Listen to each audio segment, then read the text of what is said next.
ہندوستان کے عظیم مجاہد اور بے مثال قائد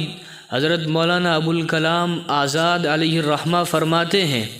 کہ عزیزان ملت، اگر دنیا کے کسی گوشے میں اہل اسلام کے سروں پر تلوار چمک رہی ہوں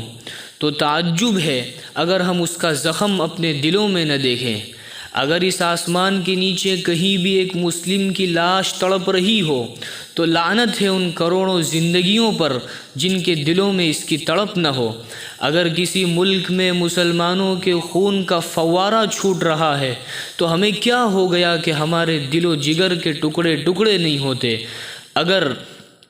دنیا کے کسی خطے میں اہل ایمان کی گردنیں پھانسی کی رسی پر لٹک رہی ہیں جن سے آخری ساعت نزاع میں اشہد ان لا الہ الا اللہ کی آوازیں نکل رہی ہو تو ہم پر اللہ اور اس کے رسول کی پھٹکار ہو اگر ہم اپنی گردنوں میں ان رسیوں کے نشانات محسوس نہ کریں۔